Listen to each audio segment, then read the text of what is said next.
Hello friends, I am Chandana and welcome you to our channel Trust Logics Tutorial. Trust Logics is a career platform where you can apply for jobs, connect to recruiters and get your jobs easily and quickly. You can make your profile as premium just by verifying your education and experience on our Trust Logics website and mobile app. तो आज की video में हम discuss करेंगे कुछ important current affairs questions. Okay, so this video is going to be very important for you, so please watch till end. Okay, so let's start. So today's first question is the Kurnool airport is recently been inaugurated in which state. Kurnool airport हाल में ही किस राज्य में inaugurate किया गया है? So here are the options: Karnataka, Kerala, Tamil Nadu, Andhra Pradesh, Telangana. So here the correct answer is Andhra Pradesh. Hardeep Singh Puri, Minister of State for Civil Aviation, inaugurated the Kurnool Airport in Andhra Pradesh.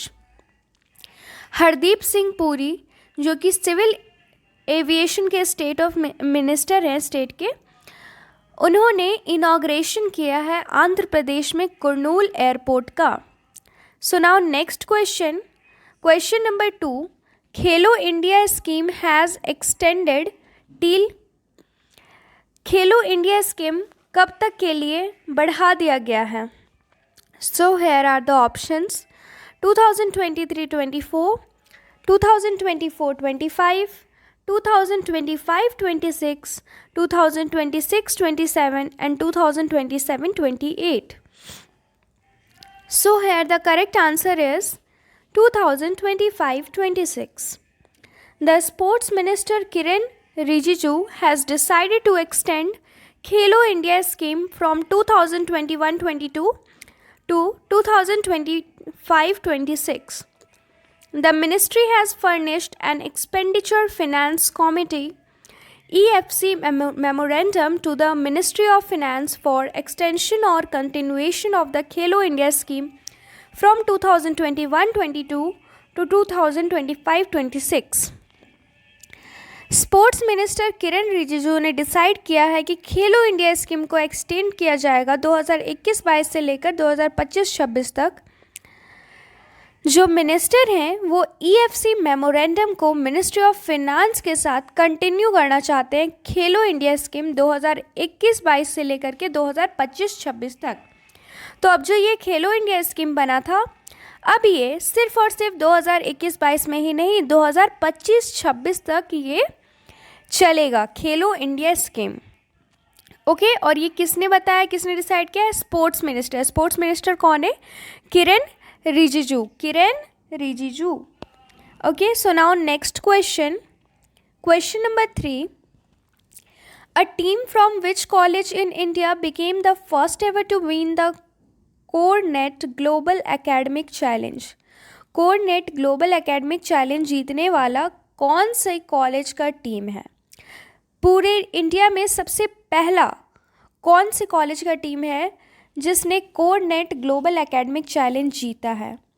So here are the options: IIT Mumbai, IIT Chennai, IIT Delhi, IIT Roorkee, IIT Kharagpur.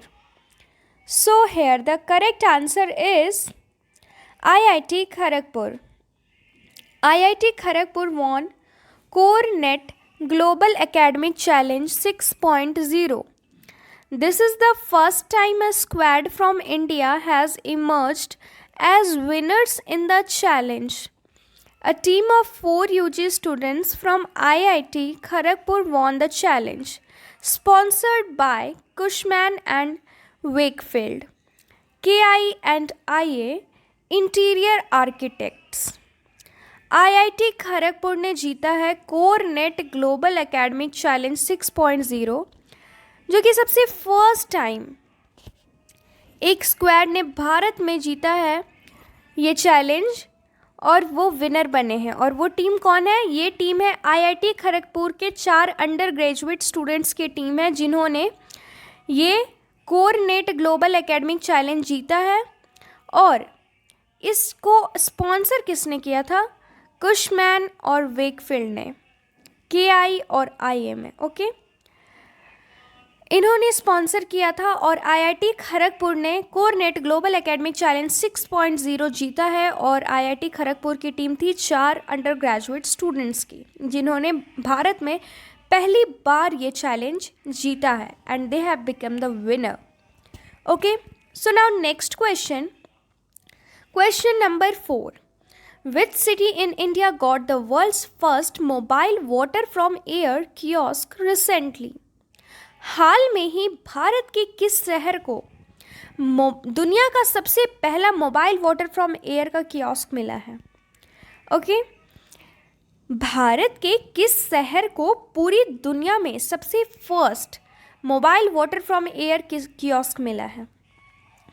So here are the options: Surat, Visakhapatnam, Thiruvananthapuram, Chennai, Mangaluru. So here the correct answer is Visakhapatnam. Smart city Visakhapatnam got the world's first mobile water from air kiosk and water knowledge center. Kiosk will provide clean mineral enriched potable water from the air by making use of Mathri Aquatex Meghdut solution as a source to generate water with no dependency on groundwater and surface water resources. Okay, so Visakhapatnam, एक smart city Visakhapatnam को मिला है पूरी दुनिया का सबसे first mobile water air kiosk की तरफ से और वाटर नॉलेज सेंटर की तरफ से।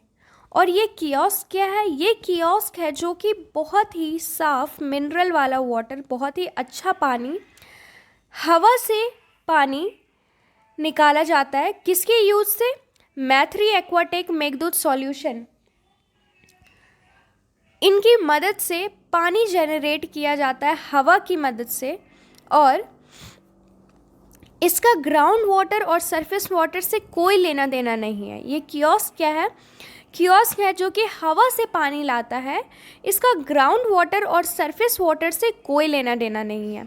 और पूरी दुनिया में सबसे फर्स्ट ये सिस्टम कहाँ स्टार्ट हुआ है? विशाखापट्टनम में। स्मार्ट सिटी विशाखापट्टनम को पूरी दुनिया का first mobile water from air kiosk मिला है। Okay, so now next question, question number 5. So here the question number 5, the government has extended the term of principal scientific advisor dash by a year. सरकार ने principal scientific adviser, कौन से किस principal scientific adviser का 1 साल के लिए term बढ़ा दिया है कि उनकी जॉब 1 साल पहले रिटायर होने वाले थे, उनका टर्म 1 साल बढ़ा दिया गया है। सो यहाँ आपको ऑप्शन दिए गए हैं: संघमित्रा बंद्योपाध्याय, मंजुल भार्गव, बाबा कल्याणी, के. Vijay Raghavan, V.K. Saraswat. So here the correct answer is K. Vijay Raghavan. The government has extended the term of Principal Scientific Advisor PSA K. Vijay Raghavan by a year. He was appointed PSA in 2018 after retiring as Secretary of Department of Biotechnology. So, principal scientific adviser PSA K. Vijay Raghavan का 1 साल के लिए term बढ़ा दिया गया है। सरकार ने 1 साल के लिए इनका टर्म बढ़ा दिया है। ओके, और ये PSA की तरह कब अपॉइंट हुए थे? ही वॉज अपॉइंटेड PSA इन 2018, 2018 में ये PSA के लिए अपॉइंट हुए थे। और उस वक्त इन्होंने डिपार्टमेंट ऑफ बायोटेक्नोलॉजी के सेक्रेटरी से रिटायरमेंट ली थी और उसके बाद वो बन गए PSA प्रिंसिपल साइंटिफिक एडवाइज़र 2018 में। तो अब इनका टर्म 1 साल और बढ़ा दिया गया है। इनका नाम क्या है? K. Vijay Raghavan. So now next question, question number 6. Who among the following has been appointed as the new chairman of the Airports Authority of India? इन सब में से एयरपोर्ट्स अथॉरिटी ऑफ इंडिया के न्यू चेयरमैन कौन बने हैं? So here are the options: Sanjeev Kumar, Vinay Sharma, Rohit Thakur, Kamal Pratap, Vikram Arora. So here the correct answer is Sanjeev Kumar. IAS Sanjeev Kumar has appointed as the chairman of the Airports Authority of India under the Ministry of Civil Aviation. IAS Sanjeev Kumar को airports authority of India AAI का chairman बना दिया गया है. Civil aviation के under ministry के under civil aviation ministry के under IAS Sanjeev Kumar को AAI airport authority of India का चेयरमैन बना दिया गया है. Okay, so now next question number 7. Legendary singer Dash will be honored with the prestigious Maharashtra Bhushan Award for the year 2020. 2020 साल के लिए कौन से बहुत अच्छे सिंगर को बहुत ही प्रेस्टिजियस महाराष्ट्र भूषण अवार्ड दिया गया? So here are the options: Sunidhi Chauhan, Shreya Ghoshal, Lata Mangeshkar, Neha Kakkar, Asha Bhosle. So here the correct answer is Asha Bhosle. Legendary singer Asha Bhosle will be honored with the prestigious Maharashtra Bhushan Award for the year 2020. 2020 के सबसे बेस्ट सिंगर का award Maharashtra Bhushan award किसको दिया जाएगा? आशा भोसले को, जो कि एक बहुत अच्छी सिंगर हैं. आशा भोसले, उन्हें महाराष्ट्र भूषण अवार्ड दिया जाएगा 2020 के लिए. सो now next question number 8. How many Ayush health and wellness centers has inaugurated by Jammu and Kashmir LG Manoj Sinha? Jammu and Kashmir के LG मनोज सिन्हा ने आयुष हेल्थ वेलनेस सेंटर की इनाग्रेशन कितने सारे Ayush health and wellness centres ने मिलकर इनाग्रेट किया है? उसको इनाग्रेट किया LG मनोज सिन्हा ने. LG मनोज सिन्हा ने कितने Ayush health and wellness centre का इनाग्रेशन किया है? So here are the options: 88, 73, 56, 50, 72. So here the correct answer is 73.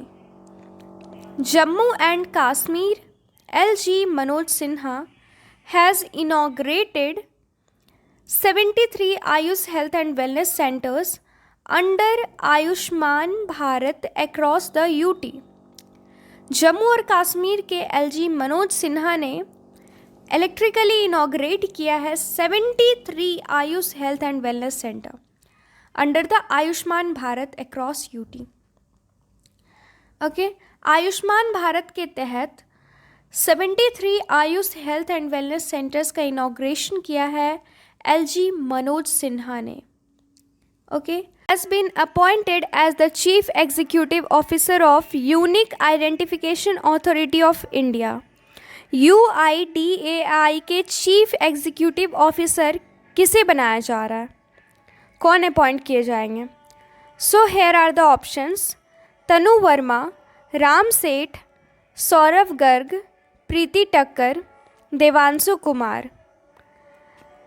किसे चीफ एग्जीक्यूटिव ऑफिसर बनाया जाएगा UIDAI unique identification authority of India के?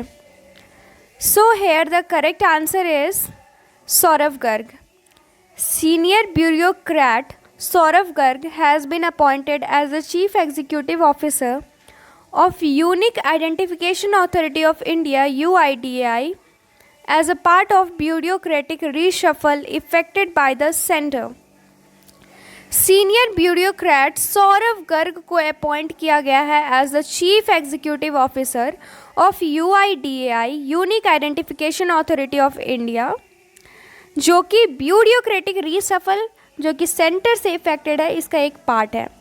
तो सौरभ गर्ग को चीफ एग्जीक्यूटिव ऑफिसर बनाया गया UIDAI का. Okay, so now next question, today's last question number 10. Sports Minister Kiren Rijiju has recently included Dash in Khelo India Youth Games 2021 in a bid to develop it as a competitive sport.